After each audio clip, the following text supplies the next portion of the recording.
All right, ladies and gentlemen, welcome to the show. Thanks so much for being with us, as always. There we go. That's better. Welcome to the show. Thanks so much for being with us. We can't do the show without you. As always, we really appreciate it. Everything.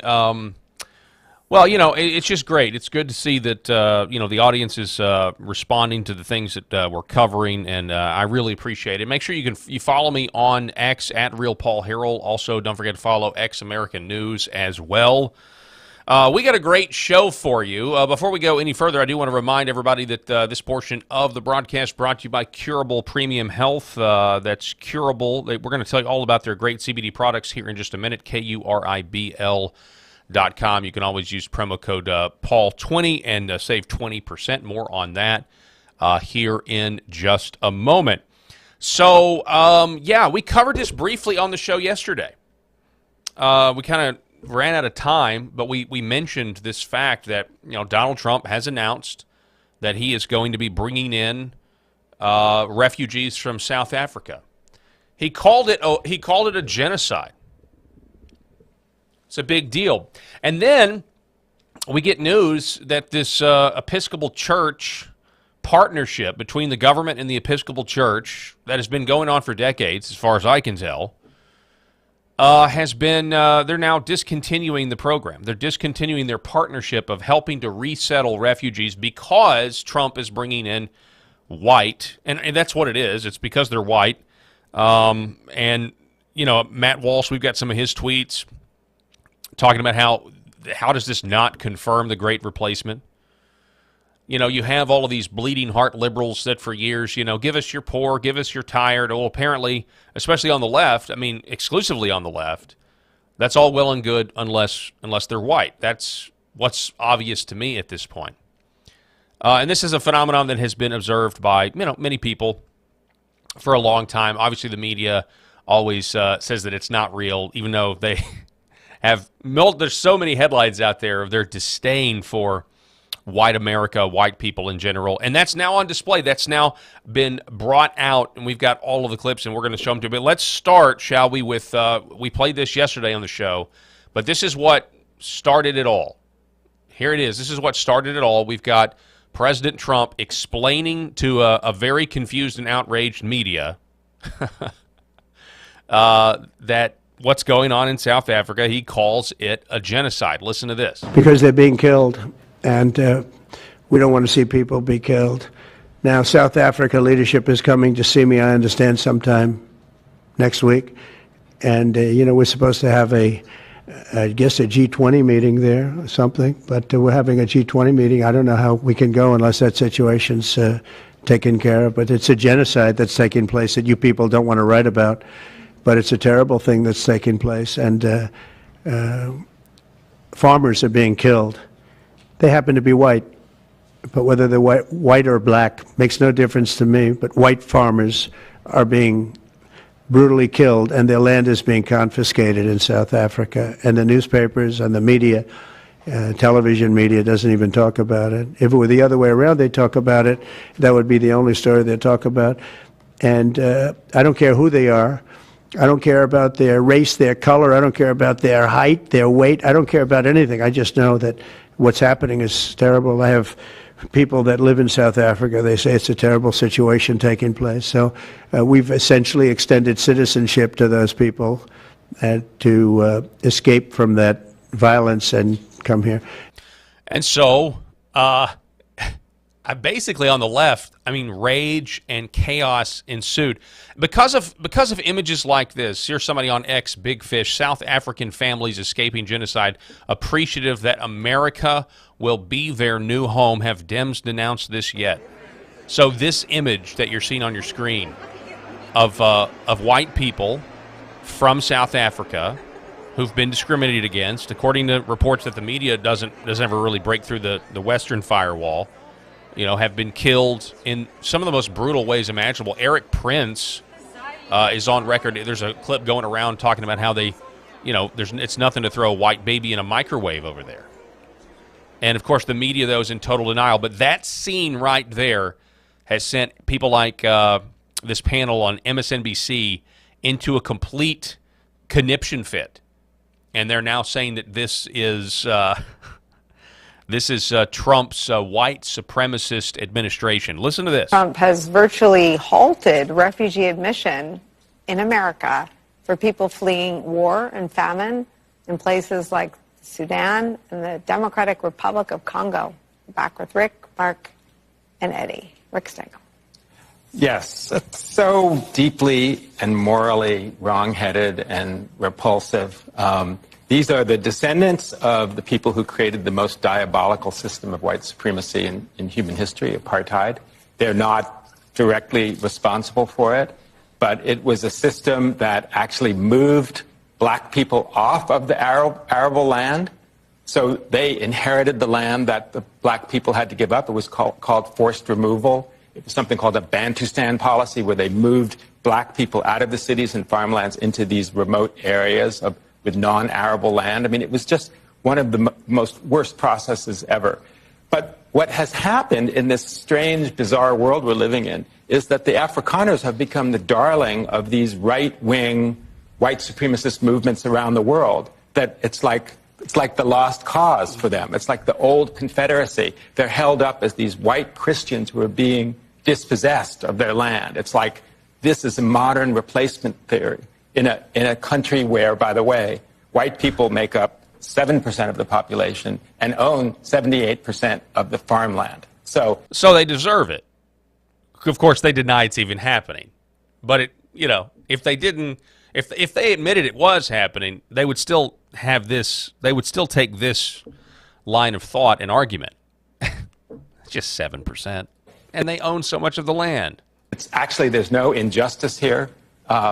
There's no injustice. It's taking places away from refugees who are really being crushed by authoritarian governments and military governments. For these folks who have never had anything happen. Well, Christians are the most persecuted group in the world, and there are Christians in Somalia and other places. I know we've interviewed Judge Saul on this topic, and he's really good about drawing attention to what's going on. I think in is it Nigeria? The amount of persecution going on in Nigeria. I could get the country wrong, but maybe this will be the start of Donald Trump allowing Christian refugees into this country that are actually being persecuted. But we really know, the reason they're so outraged by this is that imagery, is the fact that Donald Trump is getting stricter immigration policies, but we're helping people who are also white, and this has sent them over the edge. Happened to them. Trump amazingly called it a genocide, one of the worst lies I've ever heard him say. There's just been a small handful of farmers that have been killed over the past 10 years. No land has actually been expropriated. So it's just a farce and a sham and a moral ugliness. What happens now that he's taken this step? I don't know. It's like a Batman movie or something where all the bad guys get collected under one roof. Who else do you now go and find other racists who have repressed people and give them refugee status here? It's just, I don't know where it goes from here. But you even said it. It's like a headline from The Onion. I don't even know how to get more extreme than this. I think it's important for us to understand that the Trump administration is a lot of things. But one thing it certainly is a white nationalist project. Here it is. And oftentimes we don't want to describe it as such. I'm not reducing it to it, because there's greed, there's graft, there's all sorts of things happening around it. But we need to understand the way in which great replacement theory is driving this. There's a sense in which the immigration policy is all about demographic shifts. There's a sense around the assault on voting rights and civil rights. It's all about who will have the decision-making power to determine who will run the country. And here, this idea that the republic must remain a white nation is evidenced in this move, which is so explicit that it cannot be denied. And so when we don't describe it for what it is, we become, in an ironic way, complicit in what they're doing. It's a white nationalist agenda. It's a white nationalist agenda, offering refugee status to persecuted white South Africans who are being persecuted, being killed because they're white. And because there are long-standing, as we're going to cover here later on the show, long-standing ancestral grievances going back all the way to the Dutch settlers who defeated the Zulu. Which, by the way, Larry Schweikart, his American historian Larry Schweikart, reminds all of us that the Zulus were actually invading that land as well. They weren't actually native to that land either. But there's some very fascinating history behind the battles between the British as well as the Dutch when it comes to, really in some cases just absolute miraculous, like the white settlers defeating the Zulu up against odds that they shouldn't have lost. I mean, sorry, they shouldn't have won, and in fact they did. And there's prayers and vows that some settlers took that they would dedicate a day to God if they gave him victory. Well, I'm going to cover that here in a minute, because I think that's really, if you're going to talk about what's going on in South Africa, I think you have to understand the history behind it and how this is really grievances that go back a long, long way that are based on sound military defeats by white South Africans. And then we have this. We've got another MSNBC political analyst, Donna Edwards. Obviously, they think he's a racist again. Well, in Donald my Trump. view, what makes it different is that they are white South Africans. The president, in my view, has not hidden his racism behind a bushel. In fact, in his policies, whether it's removing government workers or, in this case, admitting white South Africans while denying refugee status, asylum seekers from other countries, principally Central and South American and Black nations, to come into this country. And so I think that, this policy, while it's not surprising in this action, really speaks of the underlying message in this that disrespects and shows disdain for people of color while embracing these Afrikaners now, and also expediting the process by which they can come into the country while denying that same process to other refugees. It's interesting, though, when the government officials welcomed the, 50 South Africans, or the Afrikaners, you know what the guy said? You know what he said to him? He said, hello, welcome. Didn't say it in another language, said it in plain old English. Just walked right up to these refugees and was able to speak their language. I don't know, there's a healthy discussion that needs to be had about, there are some refugees that would benefit America more than others. I think being able to speak the language would certainly be a criteria for that, and there's nothing.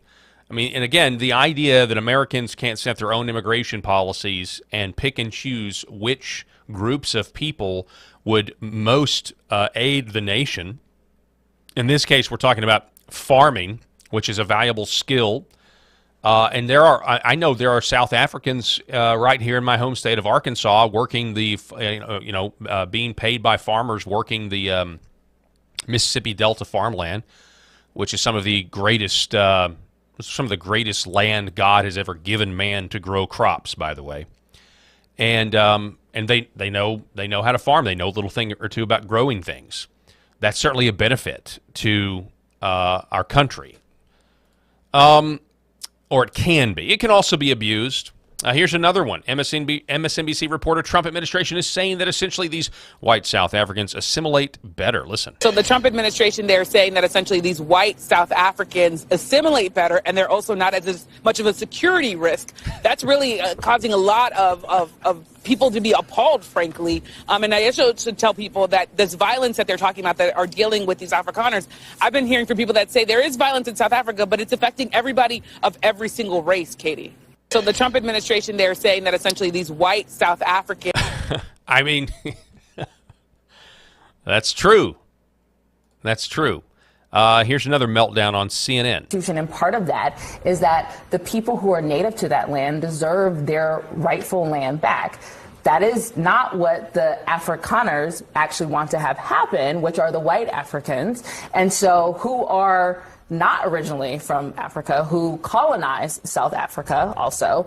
And so that is what they are saying is discrimination. Now, if the Constitution in South Africa is discriminatory, they have their checks and balances in that land just like we do. And that is for them to, so if the Afrikaners don't actually like the land, they can leave that country. They are. They're leaving to come here. No, they can These leave refugees and go, are coming here. They can actually leave and go to where their native land is, which is probably Germany. Are you or against them coming here? Holland, probably. Holland, and part of She was correct. It's just probably, I don't know, let's just pick some white European guy. They're probably from Germany. No, they were from Holland. But it's interesting.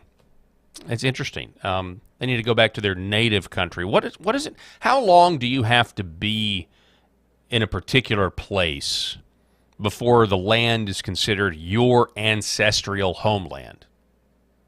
How long do we have to? Because I mean, my ancestral homeland is here in America, right? I mean, I've got North Carolina. I know the earliest we were here on one side would have been 1770. Have an ancestor from North Carolina. My family, I believe we were in Arkansas by 1840. I have another ancestor on the other side of the family whose name is literally on the Pennsylvania charter. So, I mean, my ancestral homeland, for all intents and purposes, practically speaking, is America, is here, is this country. Yes, those ancestors, immigrated here, or they didn't immigrate here. They came here and built a civilization out of the wilderness. And yeah, they're from Europe, but I mean, America is my homeland. America is my ancestral homeland. And that's the same story for many of you out there. So let me get to these Matt Walsh tweets, because this is where I just think these are great conversations that need to be had. So somebody writes, somebody by the name of Quad Carl on X says, these people are native to Europe, not the Americans or Africa. Sounds like you need to Google what the word native means. And it's a family. It looks like an AI-generated photo, or somebody had, six twins. But anyway, it looks like an AI photo. It's a bunch of, for those of you listening to the audio-only version of this show on Apple or Spotify, it's just a bunch of white, blonde girls. But this is what Matt Walsh says in response to that. He says, people who look like that have been living in the Americas for 5 centuries. If 5 centuries, 500 years, ladies and gentlemen, if 5 centuries is not long enough to qualify as native, then how long do you need? If the answer is that your ancestors have to actually originate from the place, then nobody is native to anywhere. So where do you draw the line? And I think this whole discussion also just kind of, because we have gravitated so far away from the concept of nations, the nation state, and what makes a country, and we've given way towards, borderless globalism, and people just don't understand that our understanding, our for the most part, our understanding of this borderless globalism is, in the grand scheme of world history, is just such a anomaly in how we think about nations and peoples and how we relate to one another. There's when people want to project, a 20th century or 21st century altruism onto, the settlers that came to this country and encountered Native Americans, and they had, we had superior technology, so of course we were going to win. That's just what is expected to happen when you have a superior culture encounter an inferior culture. That's the inferior culture is going to diminish and be defeated. This is the basics of the human condition, really, and of nations. So then we have this one. Matt Walsh wrote, there's a giant psyop conducted for years to convince white people that they aren't native to their own homeland. White South Africans have been there for 15 generations, and yet somehow they still don't count as native. White people have been in the Americas for 500 years, and yet somehow we aren't allowed to call this our native land. It doesn't matter if your great-great-great-great-great-great-great-great-great-grandfather built a cabin on this land with his own hands, it still isn't your land. It's totally incoherent, he writes, but most white people accept this framing. This is an opportunity for us to reject this framing and start to think about nations and peoples the way humans have thought about them for thousands of years, versus this little blip on the radar of 70, 80 years, something like that. I'm totally here for this conversation. I think it's fantastic. He goes on, the South African refugees are families who are excited and grateful to become Americans. They're productive members of society, and they speak English. They are in every way far better fits than the third world refugees that we've accepted by the boatload every day for decades. And we have another one. The Great Replacement is real. I think this was the tweet that kind of set a lot of stuff off, because Vivek Ramaswamy it seems like he disagreed with this tweet or this post. What do you call them tweets anymore? I can't break the. I guess I keep dead naming Twitter. Dead naming X. The Great Replacement is real. If you had any doubt, this story about the South African refugees should clear it up for you. The left wants unchecked third world migration because they want to make America less white. That's it. It's that simple. That's why they oppose the white refugees, because white refugees defeat the whole purpose of the program. I think that is obvious when you take into account the fact that the Episcopal Church, for example, is now ending their partnership with the U.S. government to resettle refugees, all because they're white. From Religious News Service, Episcopal Church refuses to resettle white Afrikaners and ends partnership with the U.S. In a striking move that ends a nearly 4 decades-old relationship between the federal government and the Episcopal Church, the denomination announced on Monday that it is terminating its partnership with the government to resettle refugees, citing moral opposition to resettling white Afrikaners from South Africa who have been classified as refugees by President Donald Trump. So give us your poor, you're hungry, you're tired, unless they are white. That's what's so obvious here. That's what is being said. Now, Vivek Ramaswamy disagreed with this tweet from Matt Walsh. He says, first of all, you're assuming these individuals are conservatives. You do realize South Africa is one of the most liberal countries in Africa, right? They're likely to bring that same ideology with them. Another person that disagreed with Vivek Ramaswamy on this, but you see, we can camp out here for just a second and say, so what's so wrong with this? And the idea is focusing on the fact that the reason the left has opposition to this is because they're white, is something that there's a lot of people that don't want to have to admit this. They don't want to have to admit that deracination is real, that everybody can be considered their own group of people except for white people in this country, and that there's this catechesis that has gone on for really the last 70 years to convince people of this one fact. And it's just not it's not true. It's not true that there literally is. Okay, there is an anti-white bias. It's obvious, it's self-evident, and people like Vivek, apparently they don't want that message getting out. Is what I'm hearing here. I know he's specifically talking about, hey, they may be liberals, and that's true. I mean, there's plenty of white people that are fleeing blue states, coming to Southern Christian red states, who are not going to change the way they vote. They're not realizing that they're fleeing a liberal hellhole because they voted it that way. And so that's a potential. I mean, that could be a potential danger. But let me show you what else I mean. Here is the Babylon Bee's Joel Berry. In response to this tweet, Joel Berry pushes back on this idea. He says, the left wants unchecked third world migration because they want to destroy our American culture, faith, and way of life. And then he says this, race is incidental to their goals. Now, I don't know how you can say that. race, it's incidental to their goals. That's just clearly not the case. Now, we can argue all day about what the reaction should be to the anti-whiteism that is clearly rampant everywhere. The Great Replacement is real.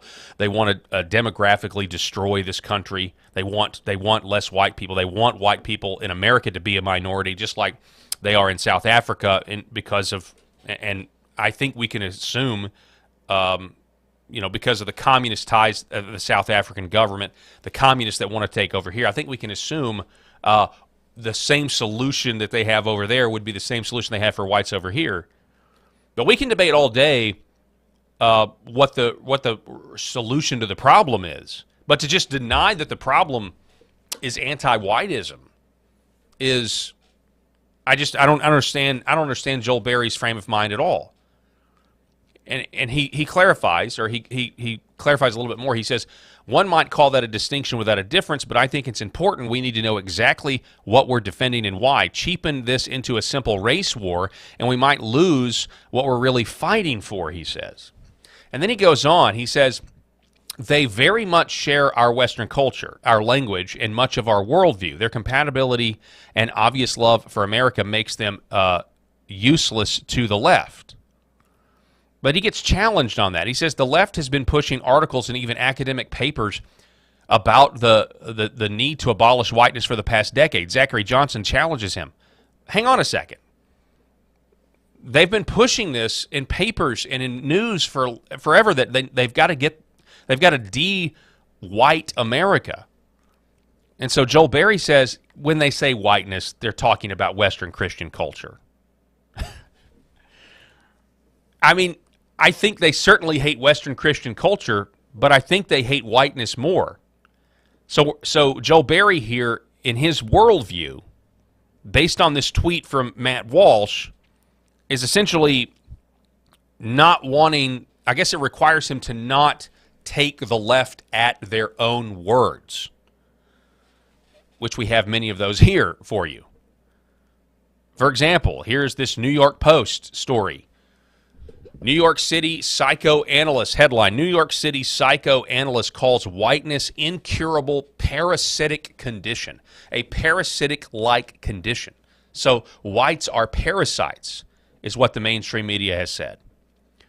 In that same article, whiteness is a condition one first acquires and then one has a malignant parasitic-like condition to which white people have a particular susceptibility.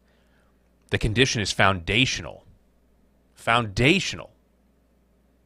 There is not yet known a permanent cure, the piece goes on to say. So Walsh responds to this Joel Berry comment and says, for years, left-wing academics have been teaching that whiteness is a malignant parasitic disease that must be eradicated. Race is not incidental to their goals.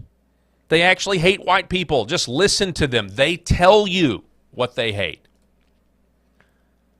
Steve Dace chimes in on this story. Here's the white South Afrikaners coming in right before, again, this image just sends the media over the cliff. White refugees fleeing persecution, waving the American flag, coming into this country. This is something that they have to challenge. Steve Dace writes, good, we found people who actually appreciate our way of life and know what can happen when MSNBC viewers and the 5 people who still think Jimmy Kimmel is funny get unfettered control to act on their anti-white racism and demonic worldview. They will want to assimilate, not dominate, and probably vote pro-America. Probably. Vivek Ramaswamy disagrees. Exactly what our limited legal immigration system should be about now and moving forward. J.D. Vance thinks, the Vice President Vance thinks the idea that the Episcopal Church has now announced that it will end its decades-old partnership with the government because Trump is giving an olive branch to white South Afrikaners who are under persecution over there, and he called it a genocide. He thinks the Episcopal Church's actions are, quote, crazy. It really is. I mean, this is nuts. This is nuts, but it shows you the absolute disdain for whites, but it also shows you that the Episcopal Church is only on board with changing the demographics of America. if they're white people in need, no thanks. But if they're brown, if they're dark skinned, then we'll go ahead and do it. Just incredible. Then we have this. This is a white South African political leader named Julius Malema. And this is some of the rhetoric that comes out of South Africa. Listen. Must never be scared to kill. A revolution demands that at some point there must be killing, because the killing is part of a revolutionary act. At some point there must be killing. We don't need to be afraid to kill. I don't know what's going to happen in the future. I'm saying to you, we have not called for the killing of white people, at least for now. I can't guarantee the future. Yeah, but We have not called for the killing of white people, at least for now. I mean, you'd understand somebody watching that, especially as it gets shared on Twitter, they freak out. It sounds like a genocidal call. Cry babies. Cry babies. I'm not calling for the slaughter of white people, at least for now. I can't give a guarantee of the future, especially when things are going the way they are. Subtext. Especially if things are going the way they are, there will be a revolution in this country, I can tell you now. We are not calling for the slaughter of white people, at least for now. That means at some future date, we may call for the slaughter of white people. Is that correct? Let's deal with that at that future date. I don't know what's going to happen. So you're saying you are not ruling out that in the future you may very well call for the slaughter of white people? It may not be me. Could it be you? It could be me, yes, but it may not be me. Wow. Yeah, so it could be you. You could, at some future date, call for the slaughter of white people. Shoot to kill. Hamaza.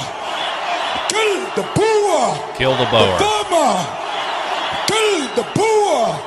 Now, I believe this guy is in Parliament, is in the South African Parliament in some capacity, or at least he was. Say, well, we're not officially calling for it. Well, you know, the thing is, you know, and this is maybe a really like, compared to genocide, maybe this is...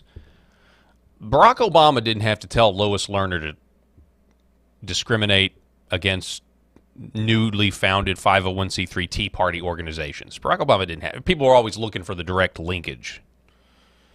You don't have to tell your foot soldiers to officially go and do things if they've bought in with religious fervor to whatever, you know, your Marxist ideology is. You don't actually have to do that.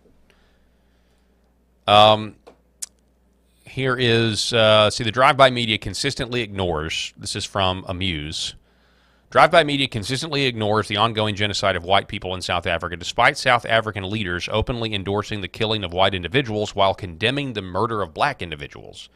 This is an MP, Julius Malema, which we just played for you, has explicitly stated. The headline here, South African leader will not condemn genocide of whites. Member of South African Parliament since 2014 makes it clear he will not condemn the murder if it's the murder of a white person. And then we have Eric Prince describing the brutality that South Afrikaners are facing over there. The amount of farm murders happening in South Africa is horrific. And it's not just rob, it's true terrorism, because they'll take a baby and they'll put it in a microwave. They will, I mean, it's awful. So Trump is right to offer them refugee status because there is absolute discrimination. And again, it is a communist, the ANC government has direct communist origins. All the leaders of the ANC, where do they study? Patrice Lumumba University in Moscow. And the entire sub-Saharan anti-colonial movement was largely funded, organized, trained, enabled by the Soviet Union. So what in the world would gin up this level of racial hatred? I mean, I know people talk about apartheid, but it goes much deeper than that. And we're going to explore that here in just a moment. But before we do, I want to tell you about Curable Premium CBD and the fantastic products that you can get over at curable.com. Curable, they sell CBD, and they do it in all sorts of forms. They've got bath soaks. They've got gummies. They've got stuff for your pets to keep their joints from having inflammation. But that's what CBD does. It fights and reduces inflammation. As a matter of fact, I took some of their tincture just last night. I got the orange zest flavor because I just wasn't feeling well. I had this headache. I couldn't kick it. I want you to do some research about Curable. It's Kuribl. That's Kuribl.com. And I want you to use promo code Paul20 and save 20%. They've got great deals right now, and if their sleep gummies are great with the CBD and the melatonin.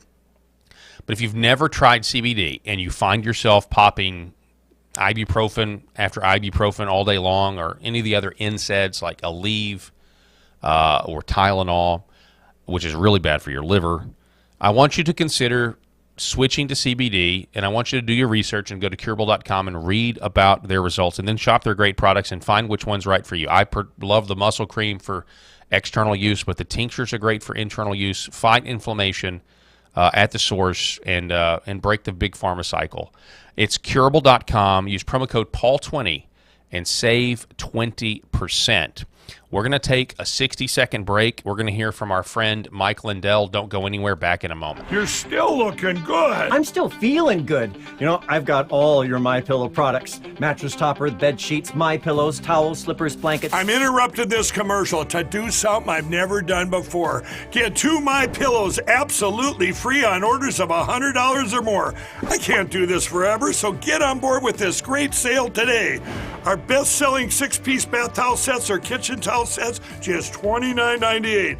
Our famous standard MyPillows only $14.98. Queens $18.98. King size only $1 more. Body pillows $29.98. Multi-use MyPillow 2.0s with pillowcase, $9.98. Save $40 on our Spring Percale and Giza Dream bedsheet sets.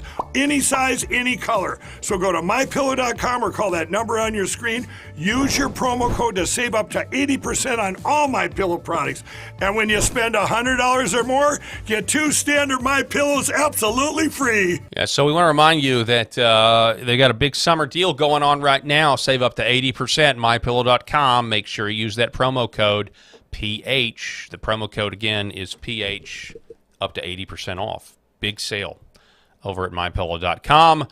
Folks, the rest of this broadcast brought to you by Red Vive Health. We'll tell you more about the healing power of red light coming up here in just a moment. But let's get back to it, shall we? Why? What would make... Let's rehear this from Eric Prince. About babies in microwaves. The amount of farm murders happening in South Africa is horrific. And it's not just Rob, it's true terrorism, because they'll take a baby and they'll put it in a microwave. They will. So what would motivate? What motivates something like that to happen? Well, I think you have to look at the overall history. We talked about this at the top of the hour, and I know this is from Wikipedia, but you'll forgive me. But a lot of this has to do with the Anglo-Zulu War, fought in present-day South Africa from January to early July of 1879. You go all the way back to 1879, and you've got this giant war between forces of the British Empire and the Zulu Kingdom. 2 famous battles of the war were the Zulu victory at Island Zwana and the British defense of Rorke's Drift. That's a fascinating one. The Battle of Rorke's Drift, also known as the Defense of Rorke's Drift, was an engagement in the Anglo-Zulu War. The successful British defense of the mission station of Rorke's Drift under the command of Lieutenants John Chard and Royal Engineers. So if you really look back here, that's where a lot of this grievance comes from. But there's one specific. If you go back even further, so that was in 1879. If you go back even further to 1838, there's this fascinating story called the Day of the Vow. The Day of the Vow, Afrikaners, is a religious public holiday in South Africa. It's an important day for Afrikaners, originating from the Battle of Blood River on the 16th of December, 1838, before which 464 Voet-trekkers made a promise to God. So 464 Voet-trekkers, forgive my pronunciation, made a promise to God that if he rescued them out of the hands of the approximately 16,000 Zulu warriors they were facing, that they would honor that day as a Sabbath day in remembrance of what God did for them. The Christian God, by the way. Initially called Dingaan's Day or Dingaan's Day, 16th of December was made an annual national holiday in 1910 before being renamed the Day of the Vow in 1982. But in 1994, after the end of apartheid, it was officially replaced by the Day of Reconciliation, an annual holiday also on December 16th. You know, that tends to be what, you know, when peoples get conquered, that tends to be what happens. You know, you set up your day of remembrance, or you set up somebody who did something heroic, and then when you lose different political battles, they come back and they rename your days, right? Christian red states in the South have been celebrating Robert E. Lee Day for generations, but in many states they no longer do because they specifically put Martin Luther King Day on Robert E. Lee Day. I guess was that his birthday? I don't know if that's Robert E. Lee's birthday or not, but there's a day that they celebrate Robert E. Lee, and I think it's in January. They changed it to Martin Luther King Day because the idea of honoring somebody like Robert E. Lee because he was leading the Confederacy. Now, southern states, you're no longer allowed to do that. You're no longer allowed to remember people who fought on your behalf and who commanded your military. But let's go back to South Africa, shall we? The Day of the Vow traces its origin as an annual religious... By the way, that's all connected to the anti-whiteism as well. It's all connected. The anti-whiteism that I guess Joel Berry doesn't really want to admit exists. The Day of the Vow traces its origin as an annual religious holiday to the Battle of Blood River on the 16th of December, 1838. The besieged Voet-trekkers took a public vow or covenant together before the battle, led by Cyril Chiliers. In return for God's help in obtaining victory, they promised to build a house and forever honor this day as a Sabbath day of God. They vowed that they and their descendants would keep the day as a holy Sabbath. During the battle, a group of 470 Voet-trekkers defeated a force of about 16,000 Zulu. 3 Voet-trekkers were wounded, and some 3,000 Zulu warriors died in the battle. So the black South Africans, I think their hatred of whites certainly comes from defeats like this. It goes much further back than apartheid. 2 of the earlier names given to the day stem from this prayer. So here's the prayer. This is allegedly the prayer. We stand here before the holy God of heaven and earth to make a vow to him that if he will protect us and give our enemy into our hand, we shall keep this day and date every year as a day of thanksgiving like a Sabbath, and that we shall build a house to his honor wherever it should please him, and that we also tell our children that they should share in that with us in memory for future generations. An Ebenezer, if you will. For the honor of his name will be glorified by giving him the fame and honor for the victory. And it looks like their prayer was obviously answered. How in the world could you say that the prayer wasn't answered when they won and it was a 16,000 warrior force against 470 people? So it's victories like this that are like, it's just a very sour, very bitter pill for the people, the blacks in Africa to swallow. And so and now, fast forward, the communist government in South Africa is taken over, and there's violence against white people simply because they're white, simply because their ancestors won those battles, simply because their ancestors own a majority of the land and also have the know-how and the knowledge to farm and be profitable. There's going to be, if they continue, and this may be why that the South African government hasn't outright created a specific policy to take the land. There's just gangs that show up and kill white farmers and their families. But it may also be because, you got to wonder, if you just took all those South African farmers out of the country right now, would South Africa be able to feed itself?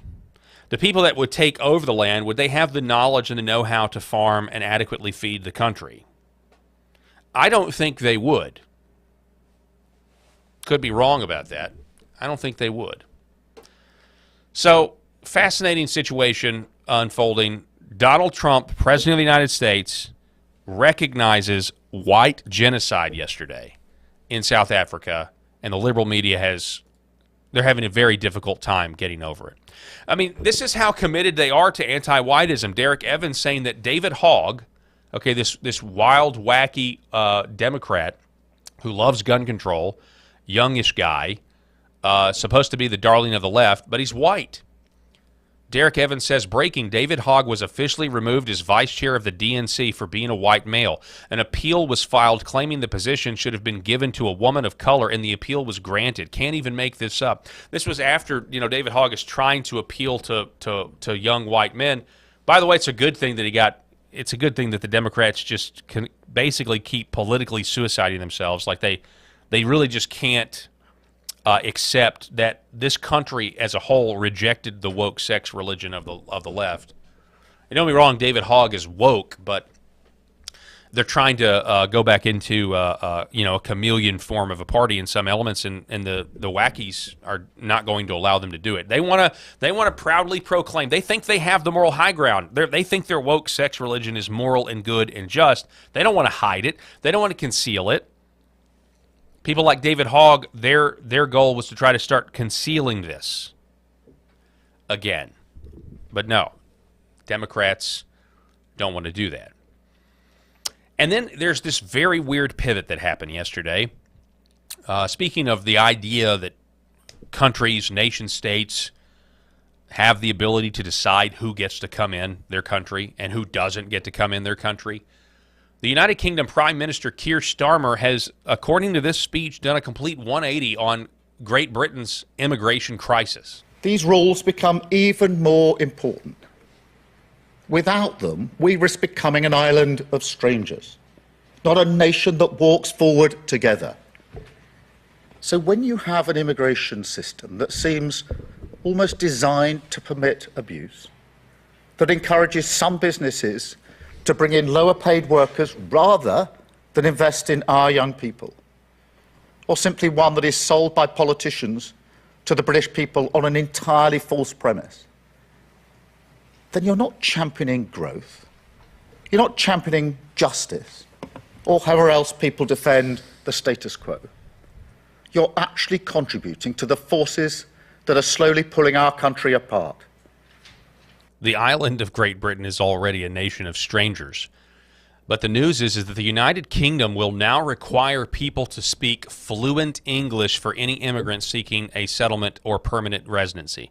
Now, this could be all, talk, and, that the way they enforce it still means people are going to come in that can't speak English.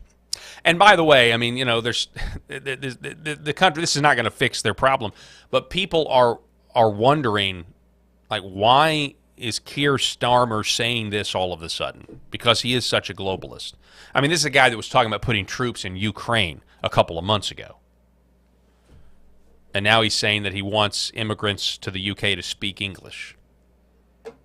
It does cross my mind. Is Donald Trump's nationalism, is it giving other people more encouragement to actually come out and be nationalists themselves? I'm not saying that that's what this is but it is an interesting turn. It certainly is a shift. I don't think you can deny this is a shift, at least publicly, but it could be concealing something. It could be lying about it just to try to stay in power. Who knows?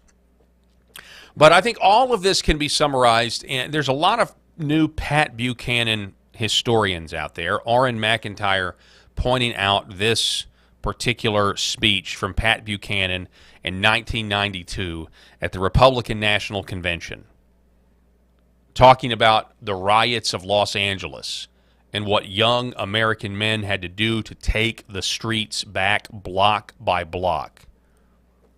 Listen to this. In these wonderful 25 weeks of our campaign, the saddest days were the days of that riot in L.A. Worst riot in American history. But out of that awful tragedy can come a message of hope.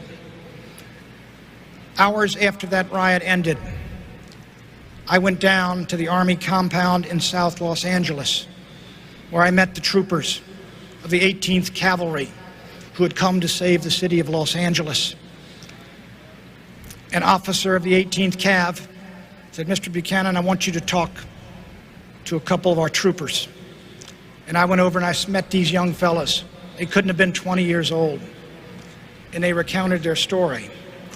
They had come in to Los Angeles late in the evening of the second day, and the rioting was still going on, and two of them walked up a dark street where the mob had burned and looted every single building on the block but one, a convalescent home for the aged. And the mob was headed in to ransack and loot the apartments of the terrified old men and women inside.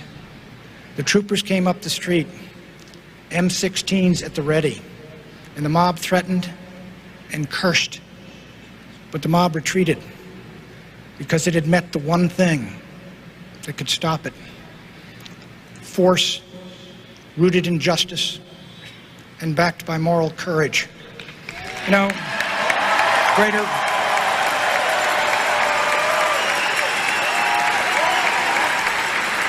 love than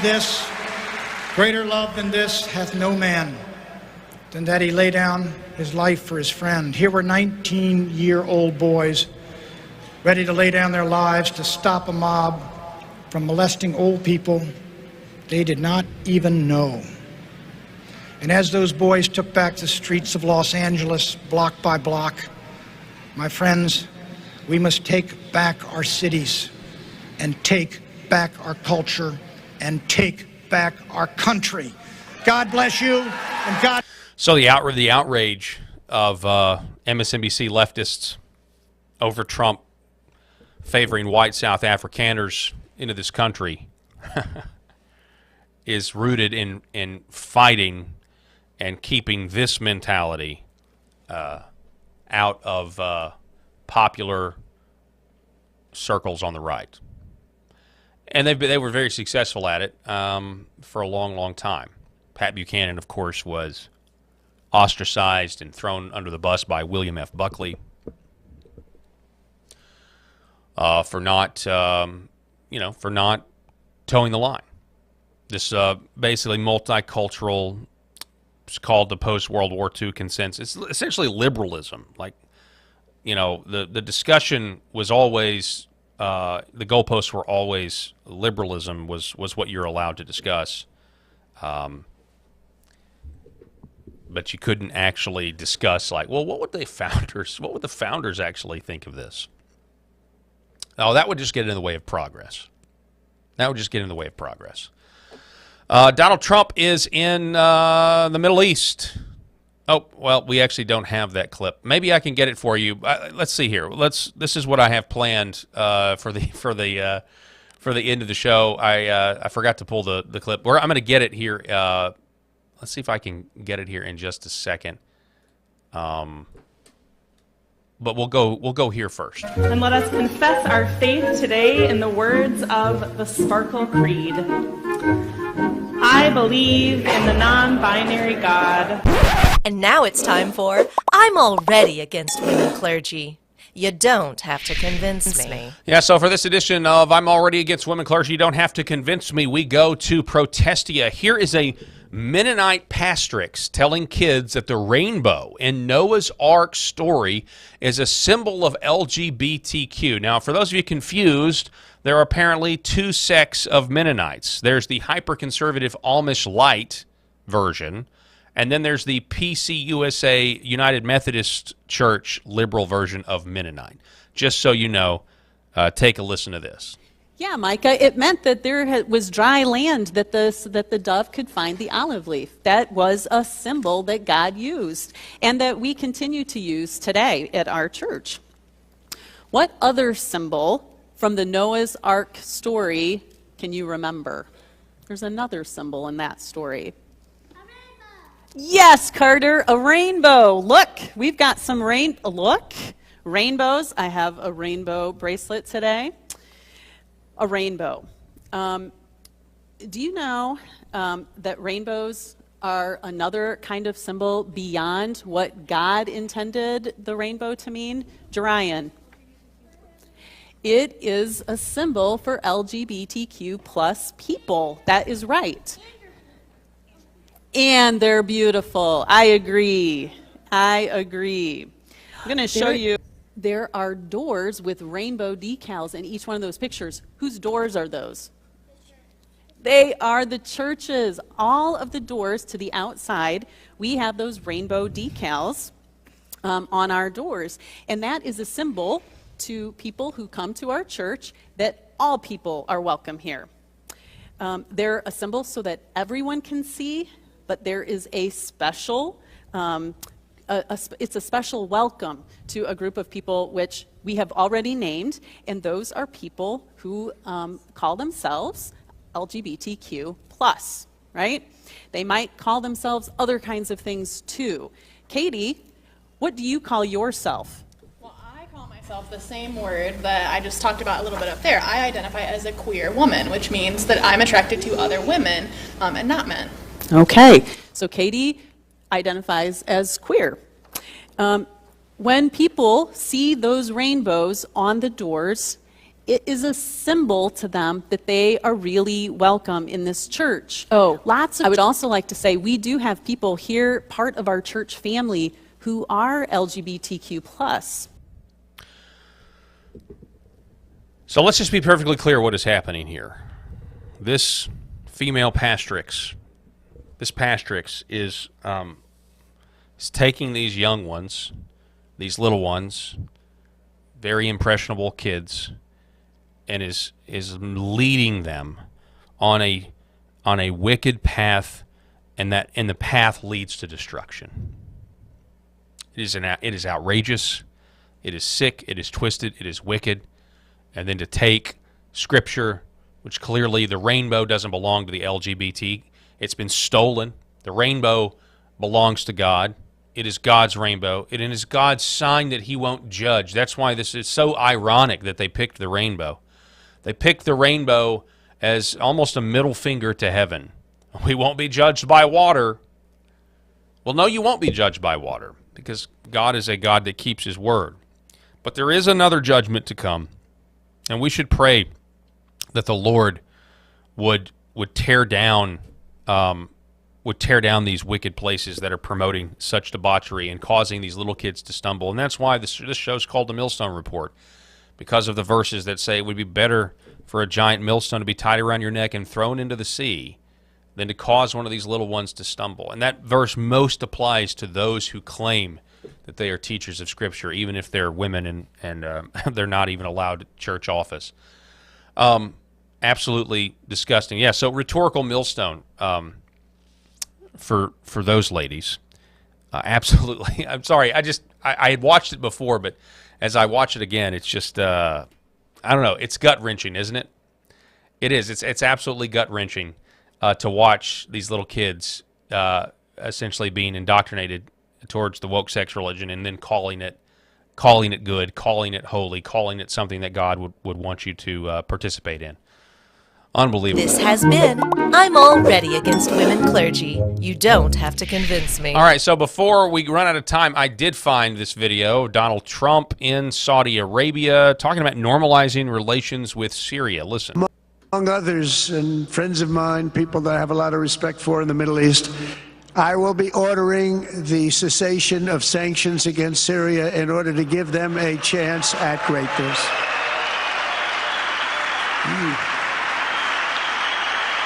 It's Mohammed bin Salman.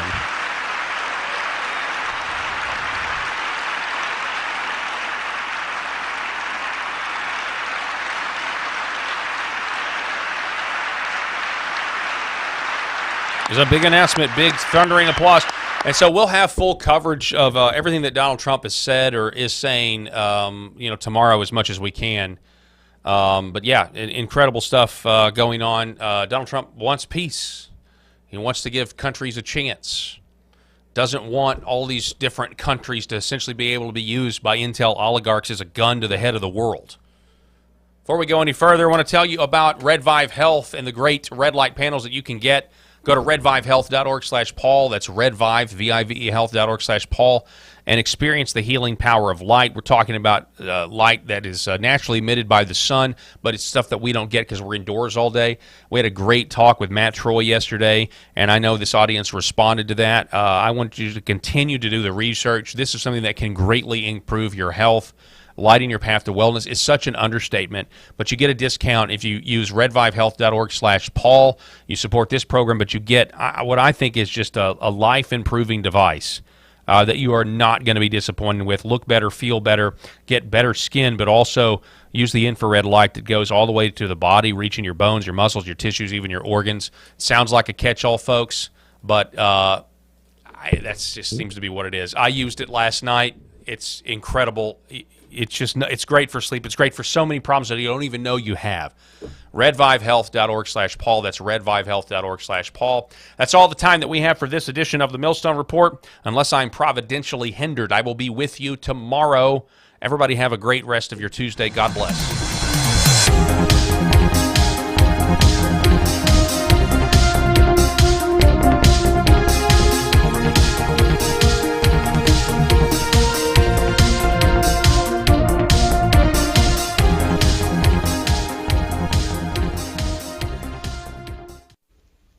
The very foundation of the Christian faith is based